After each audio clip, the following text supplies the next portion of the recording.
I asked ChatGPT, can you do a better job than me at hosting the Next Big Thing podcast? Here is the response I got, and I quote: I can dazzle listeners with my encyclopedic knowledge, unwavering timing, and faultless voice. But a podcast needs the human spark, empathy, spontaneity, and shared storytelling. I'm efficient, you're authentic, and together we're magic. Well, wow, what a response, and phew, what a relief as well. Welcome to another episode of The Next Big Thing, a podcast where we talk about megatrends and exciting innovations changing the world. I'm Mobeen Tahir, in the flesh, Director Macroeconomics and Thematic Research at Wisdom Tree.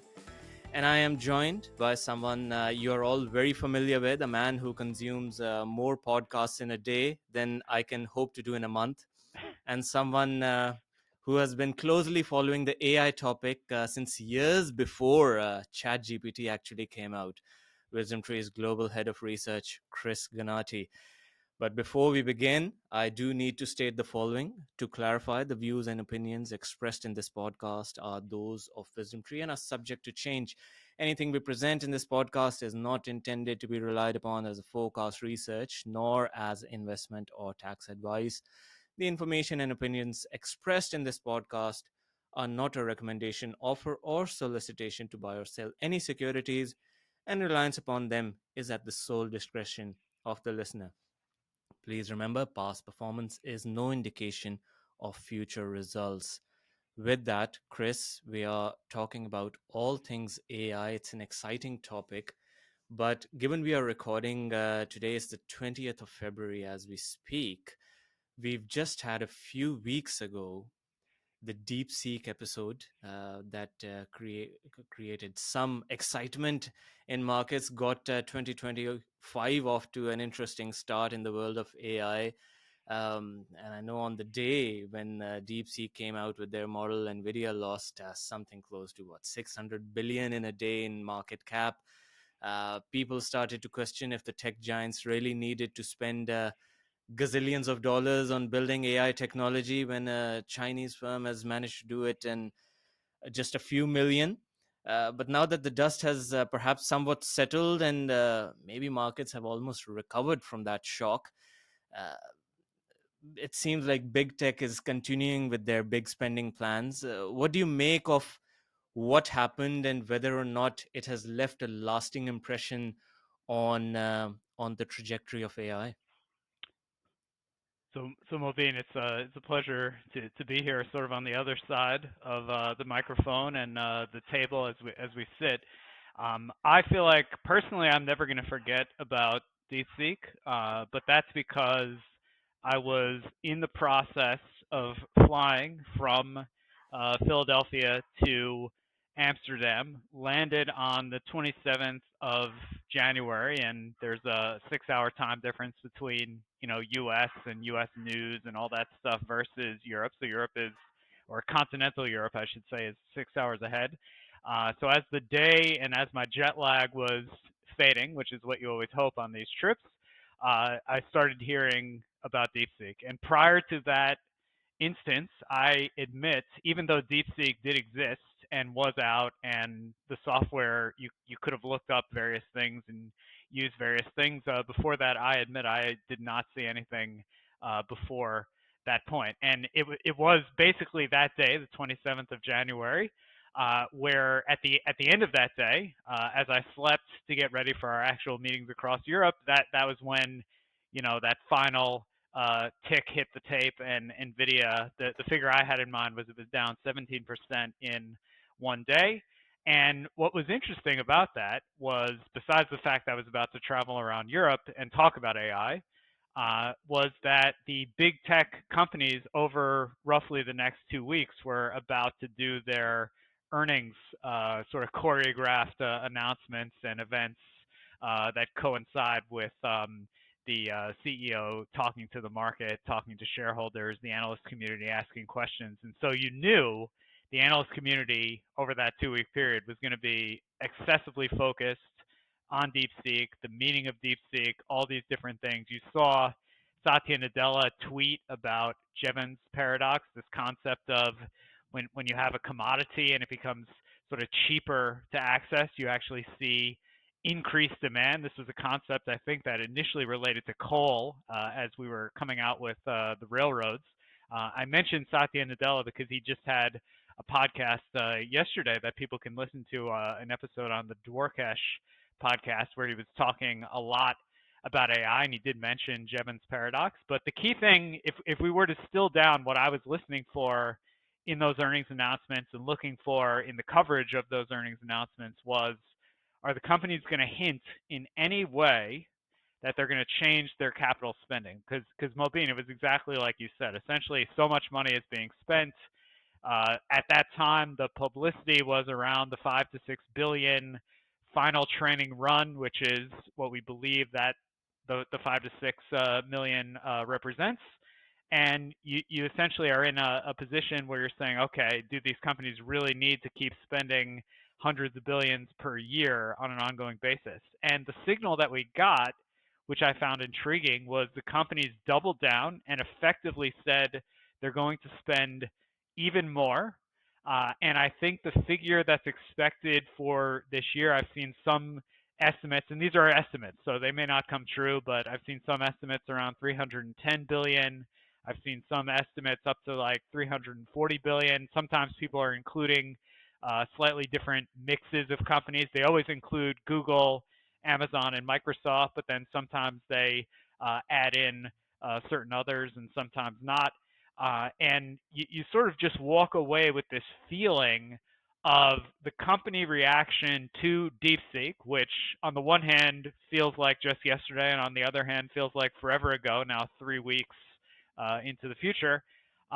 You feel as though all we can make of that event is AI is going to become more and more of a commodity for all of us to use.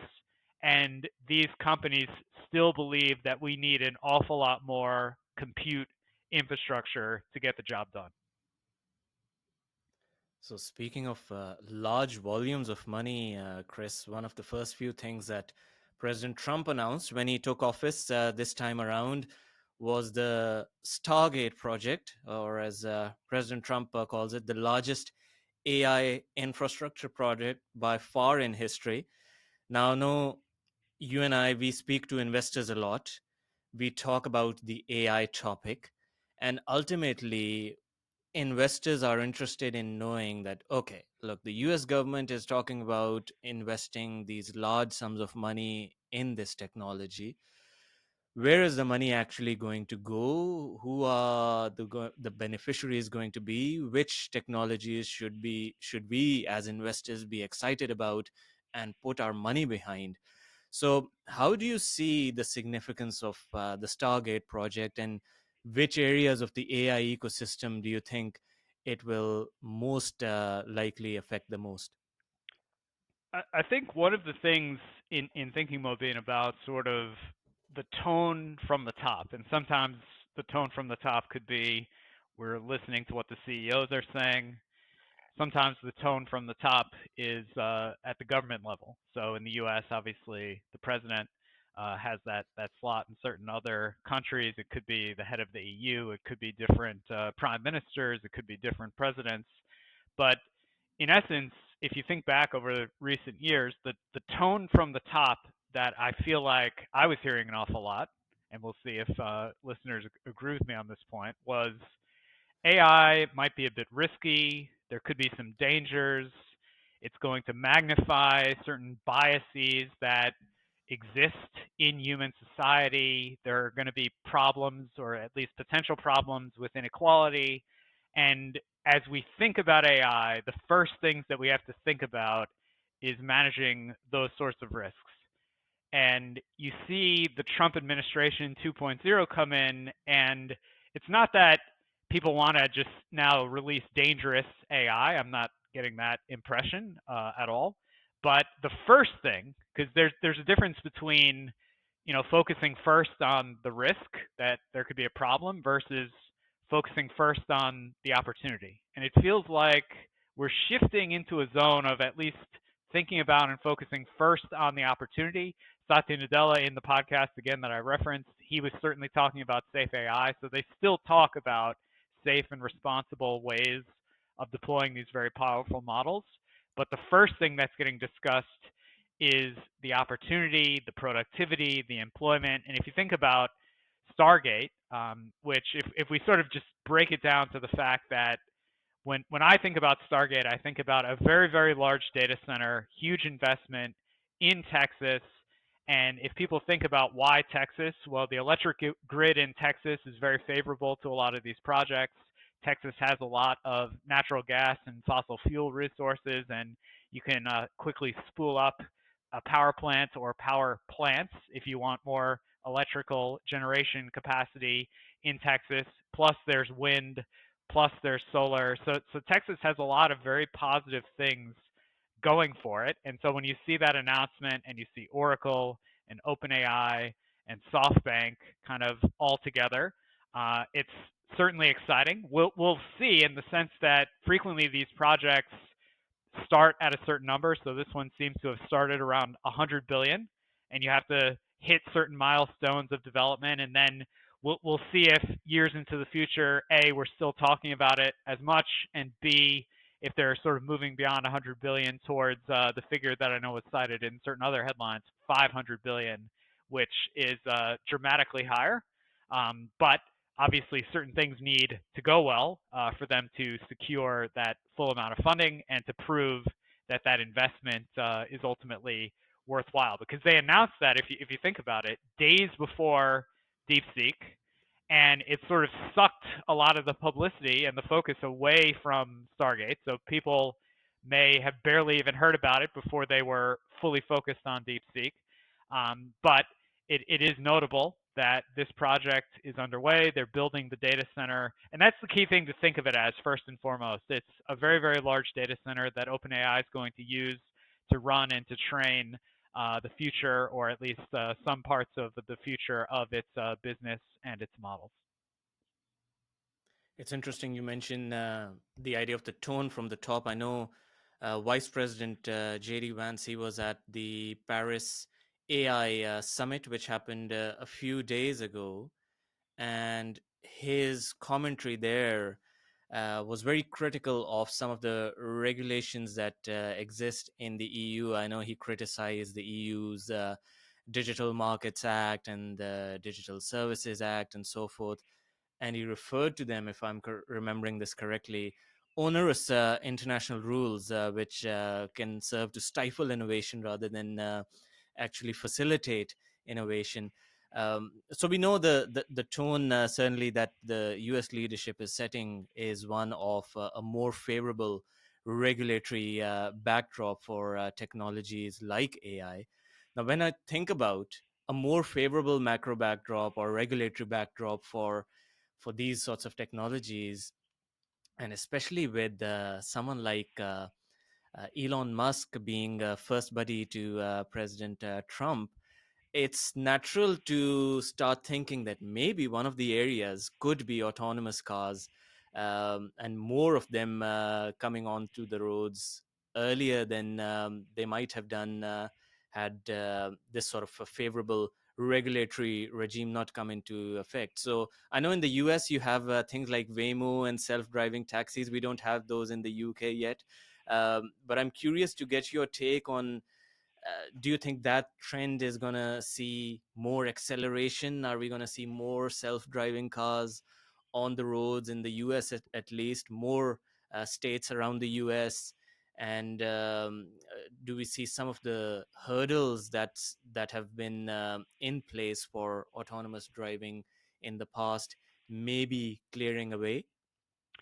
It'll be notable to watch, and something just for the listeners to have in mind is there's an individual. His name, some of you may have heard, David Sachs.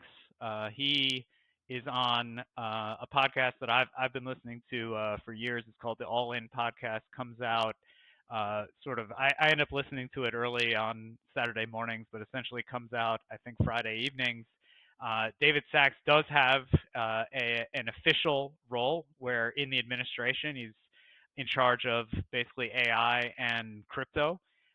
And what you've seen is somebody from the administration messaging on these topics that he's in charge of on this podcast.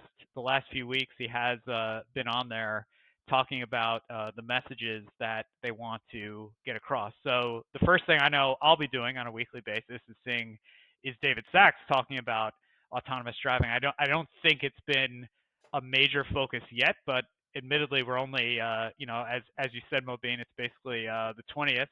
So we're 1 month in exactly. January 20th was day one of the President Trump 2.0. And so you step back and autonomous driving, on the one hand, you think of the full self-driving software that Tesla has developed. And I think, the key word to be using there is superb, amazing, groundbreaking, because they've been collecting a certain amount of data from every car, basically the video and the information that every car is just naturally generating as people are driving around.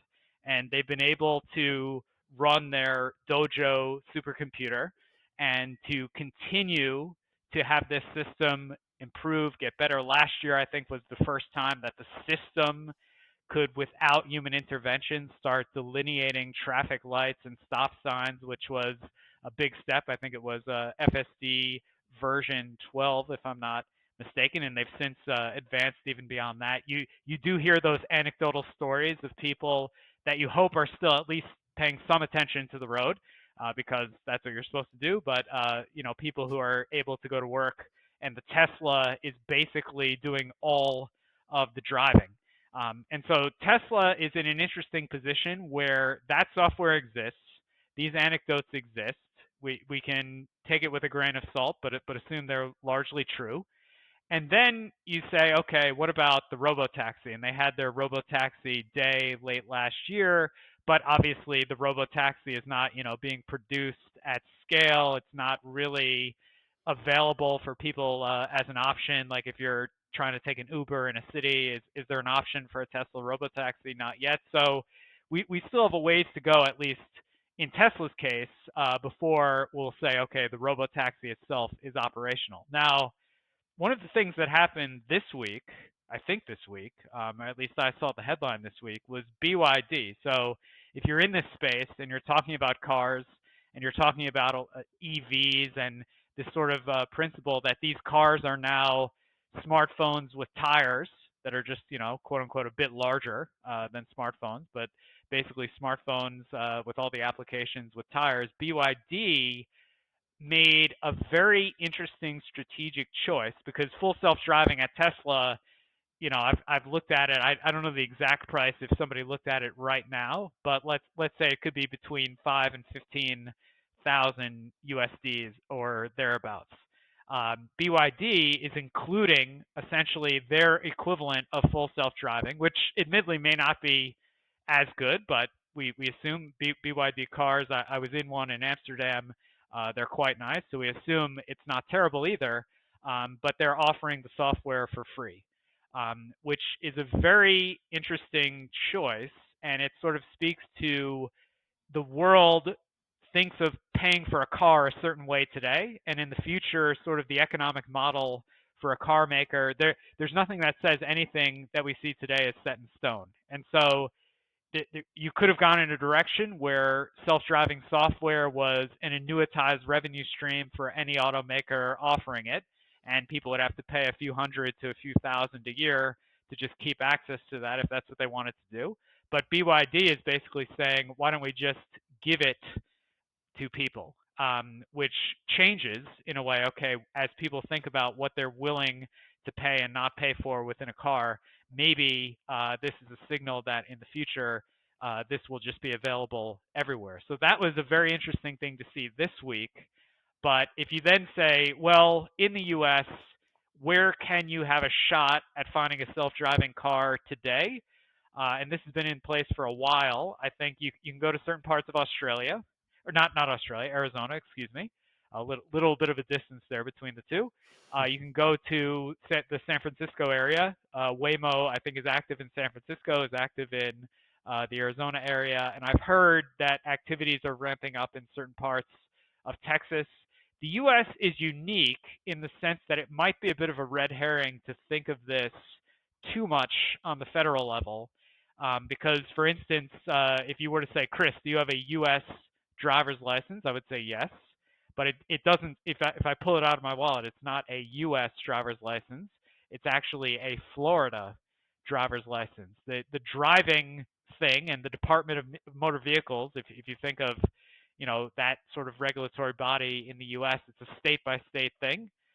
So it may actually be more important, and obviously President Trump has a very big platform and he can signal certain things, but it may be that it's more of a state by state issue as opposed to a federal issue, just based on how driving and driving regulation works in the U.S.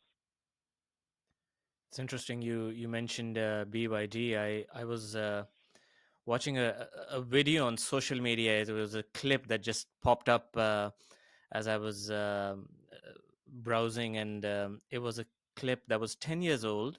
10 years ago, Elon Musk was asked by a news anchor what he thought of the BYD car and competition from BYD, and he basically laughed. And so the anchor followed up with, why are you laughing? And he comes up with and says, have you seen their car? And that was his response. So of course he wasn't taking BYD very seriously 10 years ago, but I think, like you said, their technology and their car and their design, it's come a long way, and certainly a real competitor to Tesla today. But I do want to ask you, Chris, about the chip industry. I know we talked about Nvidia losing all that market cap, and DeepSeek came out with their model and so forth. But recently, I just saw the other day ARM making some headlines that they've announced their own chips. I know ARM has until now been in the business of designing, if you like, the building blocks of chips and then licensing their designs to others. But now they're, if I'm not mistaken, they're part of the Stargate project as well. And now they're saying, they want to make their own chips.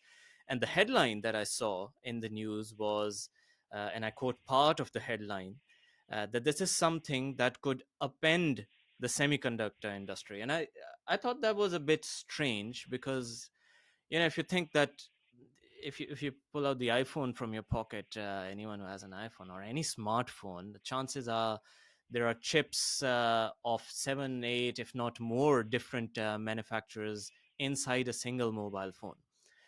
And here we are talking about data centers being built out, robots, all sorts of things which will require more chips, BYD cars and Teslas and Waymos.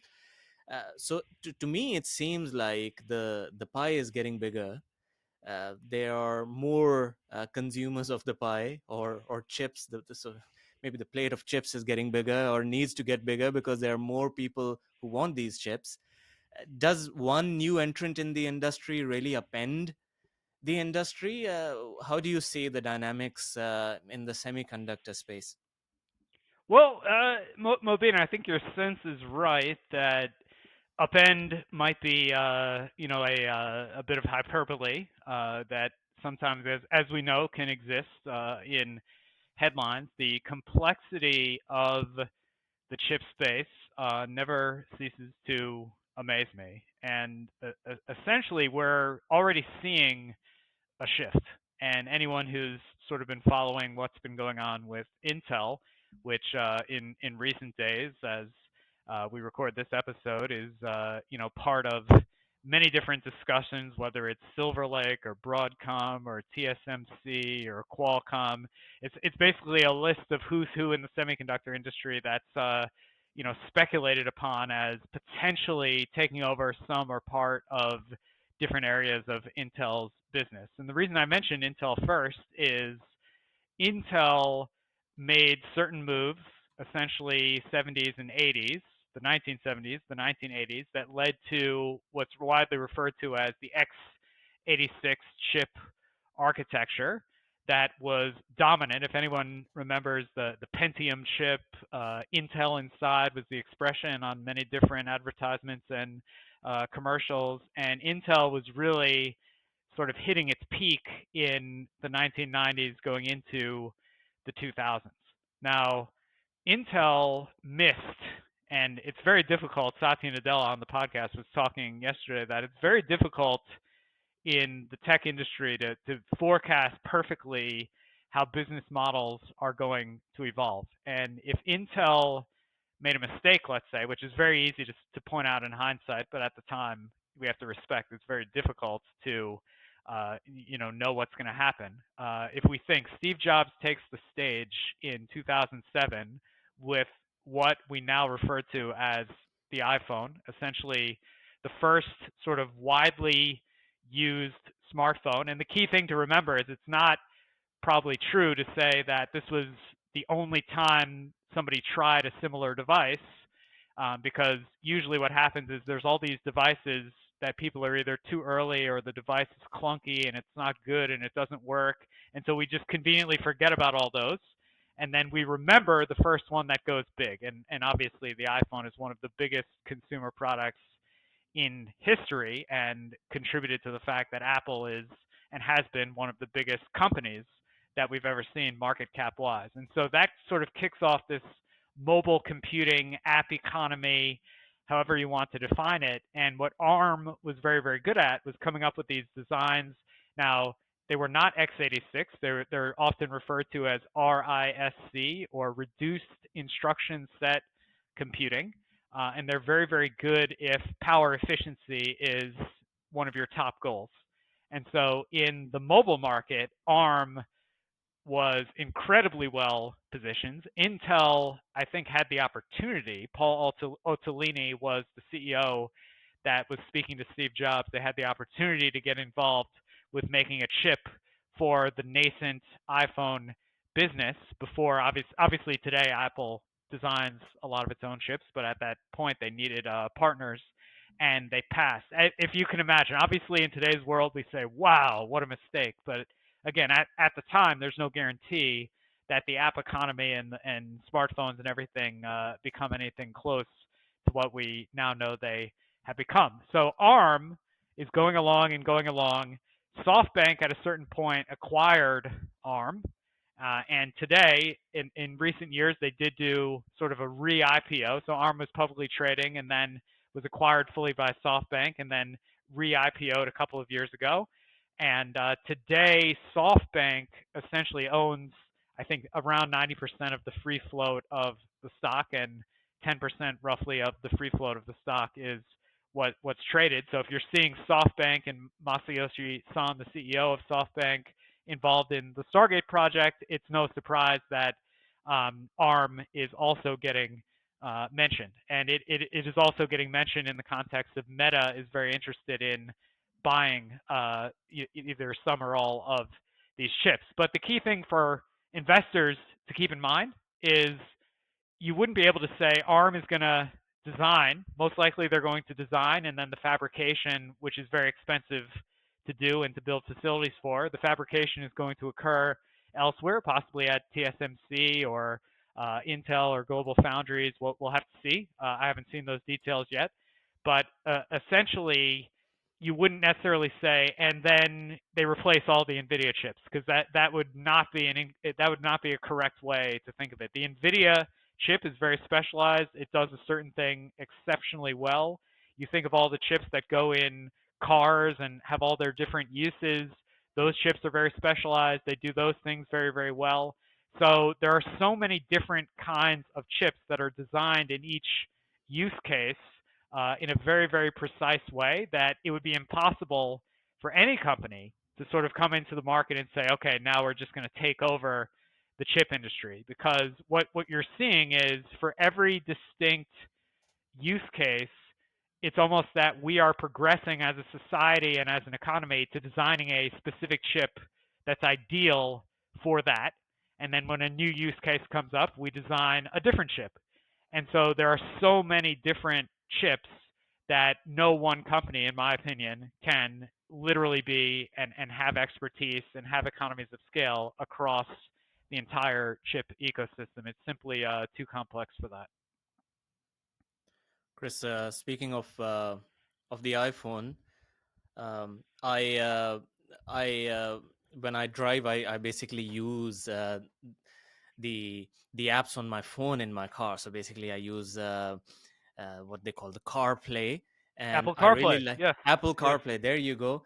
And of Yes. course, I really like the fact that my car can automatically or wirelessly connect to my phone without any cables, and you just go sit in the car, and there's wirelessly your apps magically appear inside the car. Now, the other day, I, of course, wanted to put directions, and if you want to put directions to a certain destination, you have to switch the location on, and location needed to be turned on. And I thought, okay, who's gonna make the effort to actually pull the iPhone out of the pocket and go into the settings and turn location on? Let's try a voice command. And I said, I tried a voice command. Let's see if with a voice command the location can actually be turned on. Turned out it wasn't the case, and I actually got a bit annoyed. I was like, really, this is 2025. AI should automatically know, given the time of the day, given how I'm dressed, given who else is in the car, where might I actually be wanting to go. Maybe I need the location to put it in a map, in an app, and so forth, and so it should switch it on itself. Of course, that's I'm hoping for maybe a bit too much, but maybe we get there soon. But ultimately, it's that idea, right? That consumers, now we've got a flavor for AI in various different devices, whether it's our cars or mobile phones or laptops. We've got a flavor of how much AI can do for us in our day-to-day lives. So it's not even the case that companies that are making these devices have to shove the technology down our throats. It's consumers are already demanding it. So there's a captive audience. Um, how do you see? Because we've been talking about this Internet of AI enabled things maybe being a big theme going forward. Do you think it's really playing out? Do you think consumer AI and AI on phones and laptops and doorbells and cars and washing machines, is that going to be really the big theme to look out for this year? It's fascinating, Mobeen. You frame it that way because you got me thinking about how prior to doing this podcast, you're able to, in certain large language models and ChatGPT, even if you were using ChatGPT, I'm sure Claude and Gemini and certain others are operating on a similar level. You can say something as simple as, "I'm about to host a podcast. Uh, and this is, the name of the podcast, and there are, public examples of that podcast on the internet. So in theory, if it can search the internet, it can learn, quote unquote, what type of podcast it is and the subject matter. And you can say, help me prepare in a certain way, or help me with an intro, or help me with whatever. And these systems can actually give you a cogent response.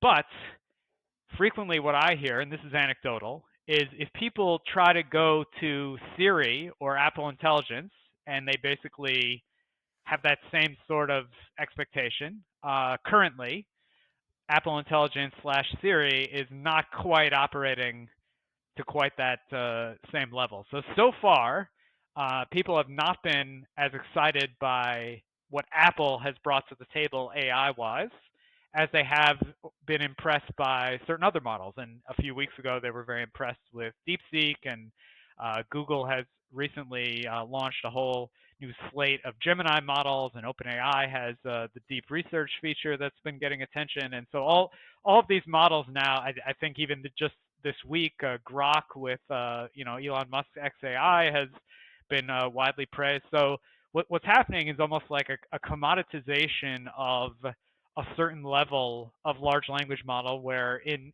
today's world you sort of say, okay, for the best capability, frequently it might be $20 to $200 a month, depending which one you're looking at. But maybe in the future, and the thing you have to always keep in mind is, if barring if you work at a company and the company wants their data dealt with in a certain way, because that's a different issue. But if you're just a regular person saying, I've got the money and I want the best AI system, what is the cost to you of just switching and jumping between different ones? It's basically zero in today's world, because you can immediately get the system up to speed. It's not like trying to go from iPhone to Android or vice versa. It's not like trying to be a developer in say NVIDIA's CUDA ecosystem and then trying to take everything you've ever done in CUDA and put it into a different system, which I'm told is also not the easiest thing to do. Switching between these large language models in a sense, could be viewed more as commoditized on the spectrum because people can immediately just go from one to the other, use different ones for different use cases. But then you sort of say, that currently looks like I use my current cell phone, which admittedly my cell phone is not an iPhone 16, so in theory I don't have access to Apple Intelligence, at least not yet, um, or my current laptop, and I'm basically using the internet, and the AI is happening in a data center somewhere, and then the answers are being sort of piped back and forth. So my experience with AI currently is still very data center based, and the device is really just a window or a conduit. What hasn't necessarily, at least in my opinion, taken off yet in a huge way is this idea of, and you see it more and more, the AI-enabled tablets, the AI-enabled smartphones like the Samsung S25, the iPhone 16, some of the Google Pixels.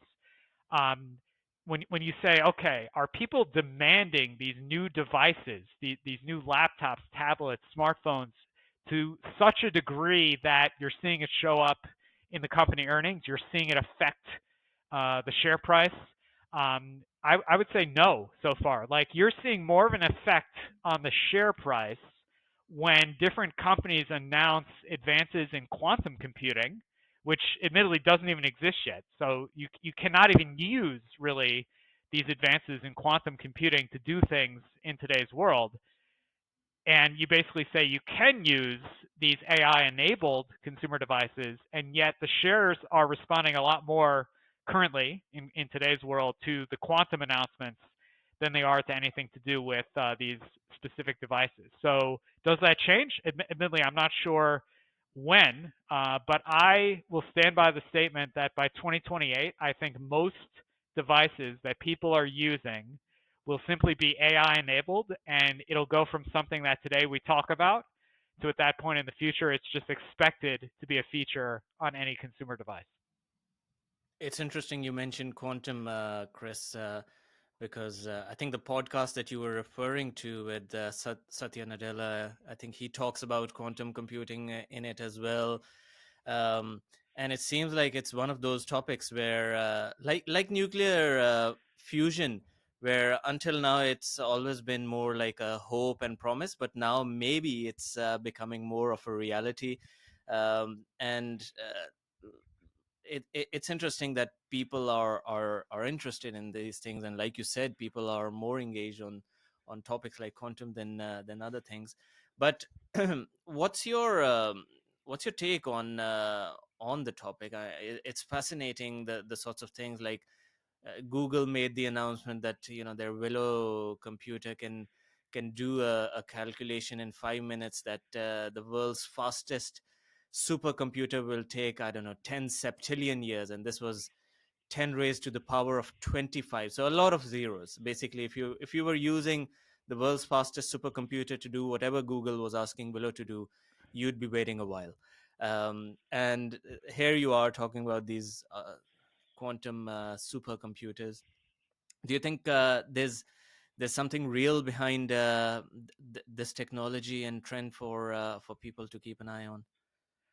So it was amazing. I remember that announcement because it was early December of 2024, and we were actually together, Mobeen. We were in London doing some different business meetings, and this thing gets announced. And admittedly, I don't see it in the moment. I see it basically in the days and weeks that follow, and you see all the coverage where Alphabet's share price goes up by more than $250 billion on that day, essentially. And if you were to ask, which is amazing to consider, what was the number one category, because we have our monthly report at Wisdom Tree where, depending on if you're in Europe or in the US, you can say, okay, how many thematic topics are represented, and it's essentially 47 distinct topics. And if you were to say in the U.S., what was the number one thematic topic out of those 47?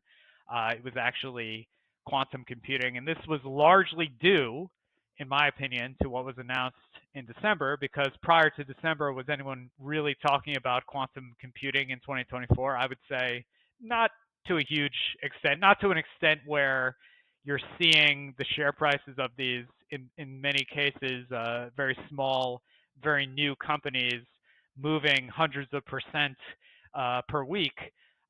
You were not really seeing that type of trading and activity and attention prior to Google's Willow chip announcement, which had to do with, if you look up Google's blog, random circuit sampling, which is essentially a useless test, and they actually say something along those lines. The only thing it's useful for is basically proving that you're able to do something that a classical computer would find very, very, very difficult.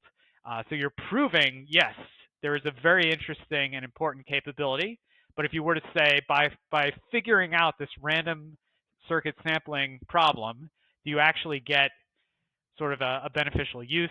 Does Alphabet actually make more money because they figured out this problem? To my knowledge and understanding and what was written on the blog, absolutely not. So we're not yet at a point where these quantum computers are doing useful things, but it's funny that we mention it today because Satya Nadella yesterday was announcing, and there are all these papers in Nature and various things coming out about the Majorana fermion, if I'm pronouncing that correctly, a particle that was theorized to exist. It's amazing prior to 1950 that these physicists had all these theories that were, more or less untestable. Maybe they were just showing up in the math, because you think of, the Large Hadron Collider in Geneva at CERN as an example, and that obviously did not yet exist. And so in many cases you need the results from those type of machines that in 1937 probably didn't really exist to anywhere near the same extent that they do today. And people are theorizing these particles that may or may not exist. And essentially for 30 years at Microsoft, they were doing this research, and they just published that they believe they have proved the existence of these particles. Why is this important? Well, in the quantum world, to have a useful machine that can do useful things, this is the key thing to always have in mind. There's a difference between performing a benchmark that sort of proves you can do something a classical computer would find challenging, versus actually, say, simulating chemistry or simulating biology, which is what a lot of people are very excited about in quantum. You need a lot of qubits, though, to be able to do that. And it was thought that the ratio of physical qubits to logical qubits being the ones that can actually hold the information for these calculations, was going to be and has been about 1,000 to 1. So if I wanted 1,000 logical qubits, I would need a system with 1,000,000 qubits.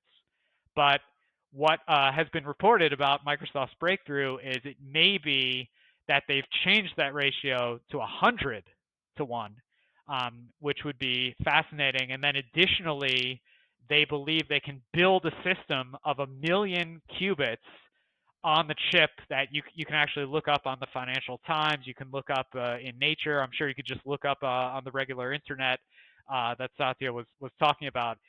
They believe and you can't necessarily say they're going to build this tomorrow, because it doesn't work like that. Maybe in 2027, 2028, 2029, we'll be seeing an announcement where they've actually built 1,000,000 qubit system on one of these Majorana chips, which is incredible. And you could be a few years away from a commercial grade, interesting quantum computer. Now, we did see Jensen Huang weeks back say it could be 15 years away.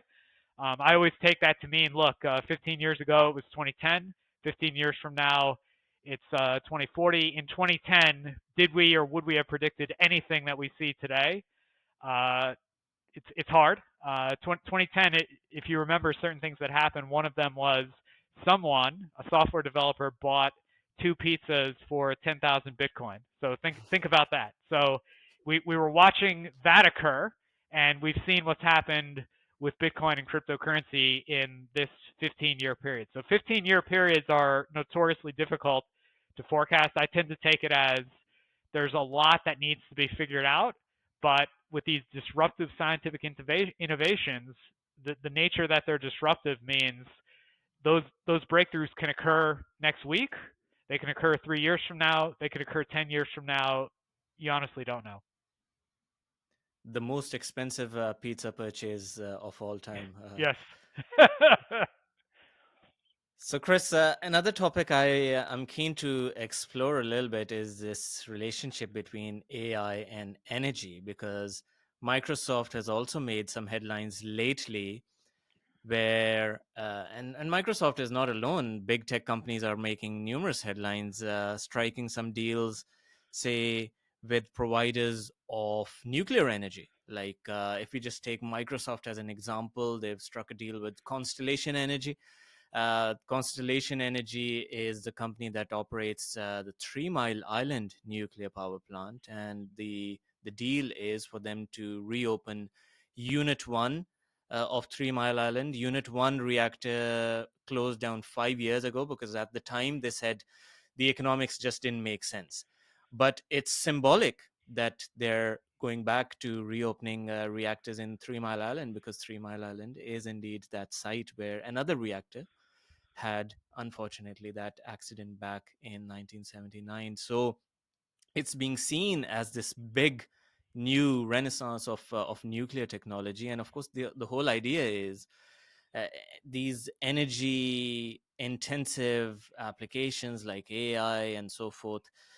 The big question is, you're going to build those data centers. How are you going to power those very energy intensive data centers? And it's interesting that when DeepSeek came up with that model, and we had that turbulence in markets, we talked about Nvidia's share price coming down, but when another stock that fell was Constellation Energy.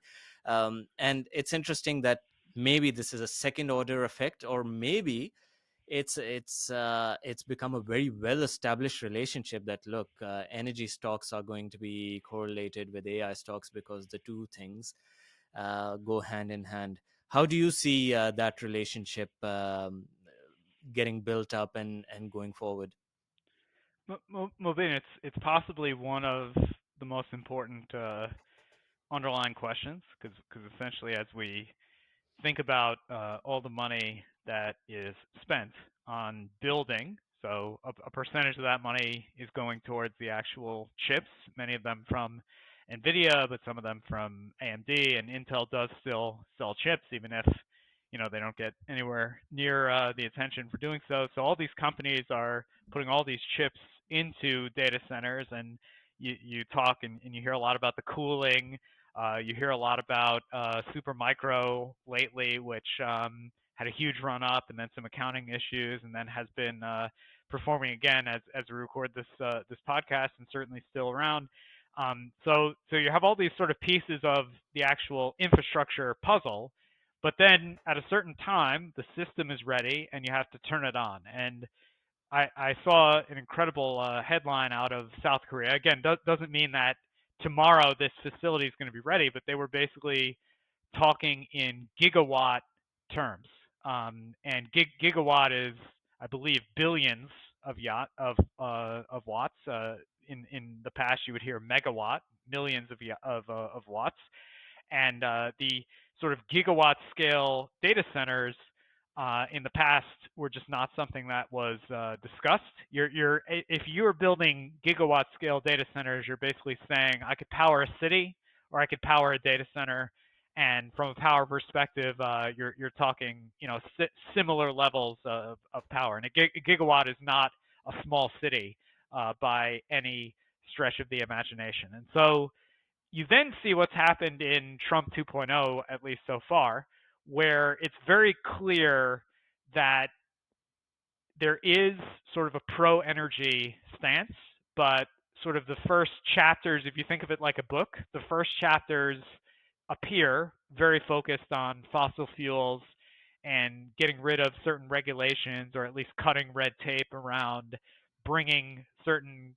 fossil fuel sources more up to speed so that they can, generate energy. The drill baby drill. That is obviously not a nuclear power reference. That is an oil and natural gas oriented reference, and we've heard, and seen certain headlines about pipelines and other sorts of factors and things. And so, in the near term, if you need to build power centers or power plants, fossil fuels, natural gas, this is a great source. You can get the permits done, and you can get off to the races.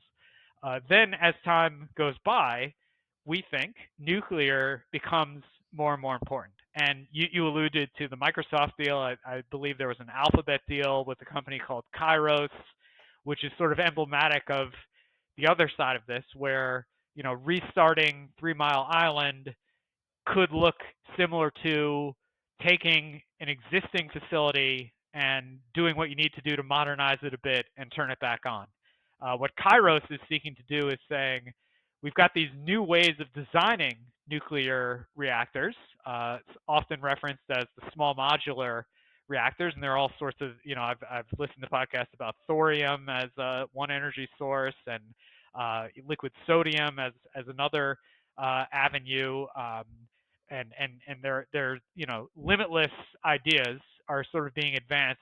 Not fusion power. I know, Mobeen, you mentioned fusion power earlier. These are sort of different ways of designing different kinds of nuclear power plants that are all based on the fission concept, which is the same concept that was associated with the atomic bomb, the same concept that was associated with the different power plants that were and still are in many cases in operation. And it's just basically saying, if you have 2025 knowledge and 2025 access to technology, would you simply design reactors that look similar to what you were doing in the 1950s and 60s?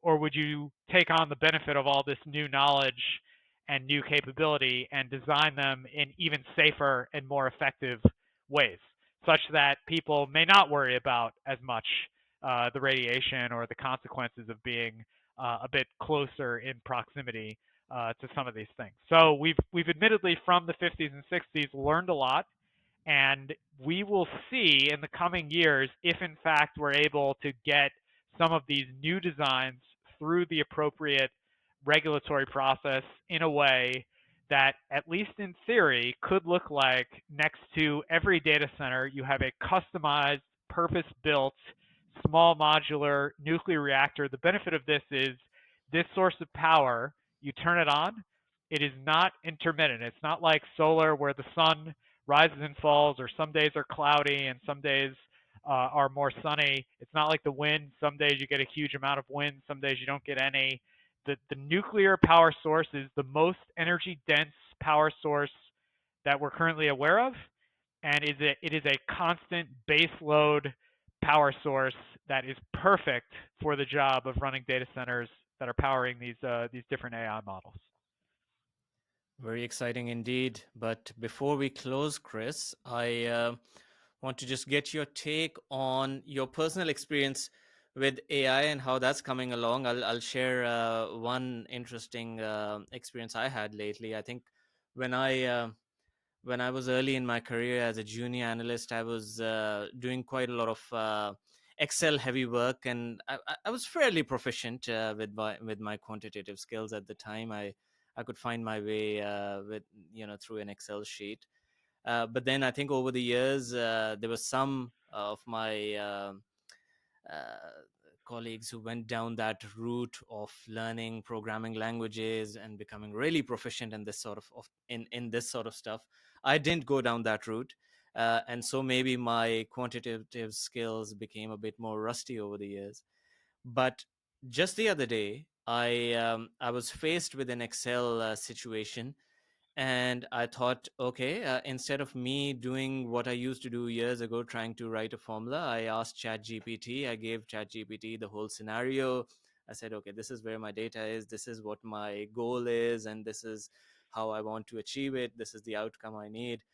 and can you write a formula for me? And voila, it was a brilliant formula, as you would hope. And so, after having years of depletion in my skills, I suddenly had this moment where suddenly my skills were elevated because I had this fantastic tool at my disposal that I could speak with in simple language and get the job done. So I quite enjoyed that. But I'm curious how you've been using various AI tools at your end to help you in various things. Yeah, it is amazing, Mobeen, to think about the fact that and just so you think of yesterday, I'm sitting and it's announced that Microsoft has made this breakthrough in quantum computing. That is an area that I'm just personally intrigued by and interested in, and quantum computing is one of those topics where I think Richard Feynman talked about his Nobel Prize award, and somebody was like, "Can you simplify what you did?" And I think he actually said no, because if I could, then it's not worthy of a Nobel Prize. That's a paraphrase, but the concept is there in the sense that there are certain things where they're just not simple. And to me, quantum computing and quantum mechanics and physics, that is one of those areas. So these papers, you get the signal, whether it's a podcast or an article or something, and you're like, okay, the breakthrough is detailed in this paper. And in the pre-AI world, what would you have? You would have just your own, mental fortitude to try to go there and say, okay, I'm going to try to understand this. And you get through, maybe that first paragraph, and you say, wow, this is a lot harder than I was thinking. But in the AI world, you can take the original text, you can load it into one of these systems. You can basically say some version of, I would love to have you give me the main ideas and to explain why this is an important breakthrough. And what happened to me yesterday was it does a round of that, and then I still don't understand it because, again, it's talking about Majorana fermions, it's talking about abelian states. And again, as a I did not take even one quantum physics class. I'm not even sure if they were offered at my university back between 2002 and 2006. And so I was in a position thinking, oh, wow, I'm in trouble here. But the nice thing about these AI models is you have to think of it as, if I had a very smart employee, what would I do in this situation? Would I just say, oh, I asked once, they couldn't get it done, they're fired? No. As a manager, that is not what you do. You basically say correctly, I probably didn't give good enough directions. So I clarified, I said, can you maybe do some analogies, some metaphors, recognizing again that I do not have a degree in quantum physics. And the second go around was something that I did find at least decipherable, and I was able to walk away thinking, okay, at least simplistically speaking, this is the generic gist of what Microsoft has been able to achieve and why it's important. And so unlocking a lot of these more complicated topics, because you can think in the same way of biotechnology, you could think in the same way of different drugs or molecules that are in, the Food and Drug Administration or different regulatory body process. And again, in the pre-AI world, you would say, I didn't study biochemistry. There's no hope I can really decipher what's going on. Just pronouncing some of the words is impossible. But with these systems, you are able to take out the key points. And I've even used some of the new Google models as another example to basically say, okay, somebody points me to a YouTube video or podcast, and in many cases they're one and the same because many podcasts are uploaded as YouTube videos as well. And you go to one of the Gemini models and you basically say, instead of me listening for 5 hours, because some of these podcasts can be quite long, can you give me the main points, the main takeaways, the most important ideas? And then you can ask some follow-up questions from there. And if you step back and realize, in most cases, your most valuable asset is time. And if you could get a level up or multiple levels up on your understanding of a topic or of a particular piece of content in less time, you then say for the price of what these systems cost, which could be between $20 and $200 per month, it's actually a bargain.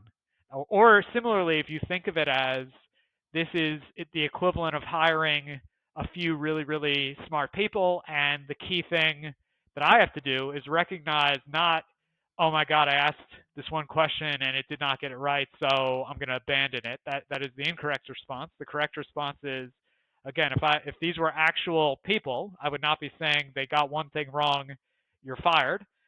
You would instead be saying, okay, maybe my directions were not quite clear. How do I clarify? How do I ask better questions and give better direction? So it may be that these AI models help us as managers to get better at describing what we're really looking for and help us, deal better with the people on our respective teams as well. I was notorious, Chris, at uni among my friends for my inability to consume academic papers beyond the executive summary, Yep. uh, and and it was precisely because of this reason that academic papers can be hard. And of course, I didn't have AI back then, but luckily, I and all of us we do. So, like you said, of course, hopefully, it elevates our knowledge in many different fields, but that's all the time we have today. It's been a fascinating conversation, Chris. A pleasure as always.